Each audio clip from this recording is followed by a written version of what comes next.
Hey everybody, how's it going? Today we're going to be going over and showing you how to install the replacement air spring assembly here for the Trailair and Curt Flex Air fifth wheel pin boxes. So in regards to fit, this airbag here is going to be correct for all the Trailair pin boxes as well as the Curt and Ultra-Fab ones that use the integrated airbag. So this is actually an exact fit replacement for the pin box here. This airbag is going to be the same one that it would have come with when it's new. It's actually made by Continental Tyre. It's a durable double bellow construction, nice thick and heavy duty rubber, so you know you're getting a quality, well-made product. So a couple reasons you may be replacing the air spring assembly here for your pin boxes. Number one, if it has a hole or it's leaking. Now we can obviously determine this by spraying the airbag as well as the fitting down with a soapy water solution. Sometimes it is actually the air valve at the top of the bag that's leaking and not the actual air spring itself. Now luckily that is offered as a replacement part and it's a little bit more cost effective than the actual airbag, so I do recommend spraying everything down just to make sure you've ensured it's the airbag. But there could be a pinhole in the airbag, whether that's caused by some sort of object stabbing into it, or a lot of reasons that people replace these is they're obviously a little bit older, so they've been sitting outside subjected to the UV rays of the sun, and that'll actually break down that rubber over time and cause what's known as dry rotting. You'll see some cracks in the bag there. And if those cracks occur, that's either going to lead to a blowout or it could already be leaking air. So those are just some of the more common reasons you might want to replace the air spring. I actually know some people that just keep an extra one on board in the trailer with them because it is pretty easy to swap out. So you can always have one on hand in case yours fails. So in regards to installation, this is very simple. We actually only need a couple tools to do this. And as I said, some people actually keep an extra on hand because it's that easy to install. But with that being said, we'll go ahead and walk you through this entire process now. So the first step of our installation, we obviously want to make sure our system is completely depressurized. So remove the cap up top and press that plunger down there. Make sure there isn't any air left over in your airbag.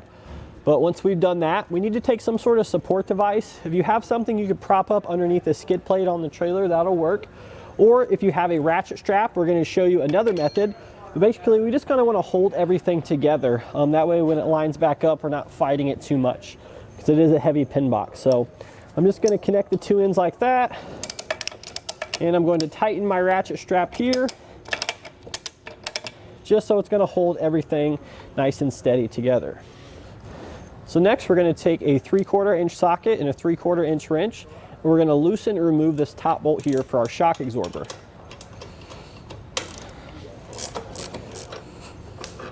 And then we're going to rotate our shock down. Next, we're going to take a 9/16 inch socket and we're going to remove the two nuts here from the top of the pin box there. So these are actually securing the studs on the airbag to the fifth wheel hitch. So we're going to go ahead and remove those.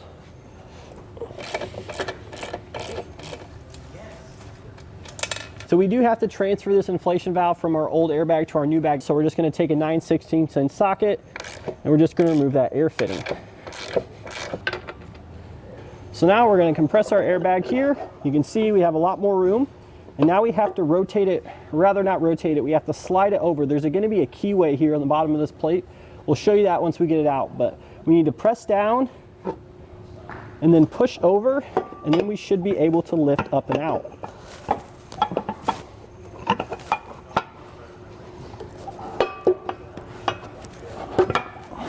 And there we have it. So here's our closer look. There's actually a carriage bolt on the bottom of our airbag here that lines up with this keyway here.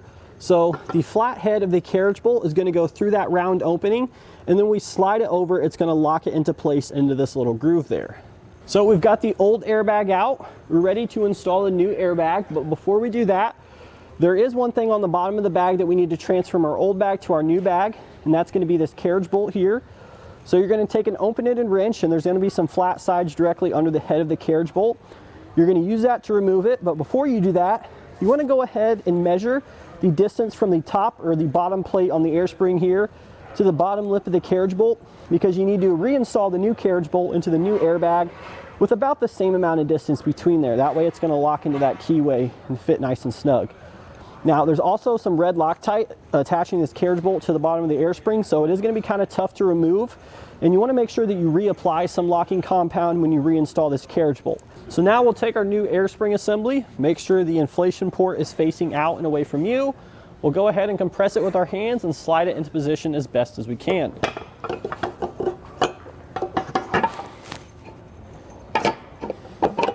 Now we'll take our nylock nuts here, the same ones that we removed previously. So our airbag actually doesn't come with any hardware, so everything that we removed to get the old one out, we need to reinstall for the new one. So we'll take those, thread them on by hand, and we'll take our wrench here and begin tightening them down.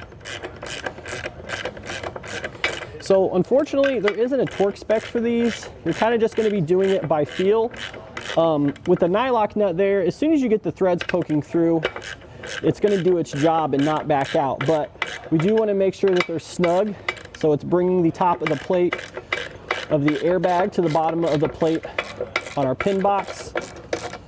Really can't be exact about it, just going to be playing it by feel. You can kind of judge how much force it took you to remove the old ones. This is sort of your guide for tightening these, but we don't want to over torque it and risk breaking the studs. So next we're going to take our inflation valve here and go ahead and reinstall it. Now this isn't required. If you have some thread tape or some locking thread sealer, I recommend go ahead and placing a couple dabs on here, but if you guys don't have any, it's not something I would run out to town just to get. There's still going to be some on there from the factory, but we do kind of wear a little bit of that away when we remove it and install the new one. So again, if you have it, great, use it. But if not, don't worry, not a big deal. Let's go ahead and thread that in there by hand. And once it gets to a certain point, we'll need to switch over with our ratchet. So again, for this one, there is no torque spec. We're going to be doing this mostly, again, by feel, but we're also going to be sort of looking, if you pay attention to how tight the air fitting was on there when you removed it, you can kind of gauge how tight it needs to be just in regards to the number of threads showing. So I'm just kind of looking in there to see how many threads are engaged into the air spring. And it looks like we got them all, but about 2 or 3, and that was pretty much where it was from the factory. So I'm going to call that good, but we will leak test this just to be sure. Now we're going to re-secure our shock absorber here. Finally, we need to do a leak test. So I'm going to go ahead and remove the cap here. I'm just going to put some air into this system. Not a lot, but we do need enough to pressurize it. Just hold it there for a couple seconds. Should be good. Now I'm going to take a soapy water solution. I'm going to spray down our fitting here along with our bag just to check everything over, make sure we don't have any rapid forming bubbles. And again, we're just using a solution of mostly water with a couple drops of dish soap. So we'll begin spraying everything down here, making sure we don't have any leaks. So I don't see any rapid forming bubbles up here. So that would indicate everything is sealed properly. I've checked the bag as well, but that's going to do it today for our look and installation of the replacement air spring here for the Trailair and Curt Flex Air fifth wheel pin boxes.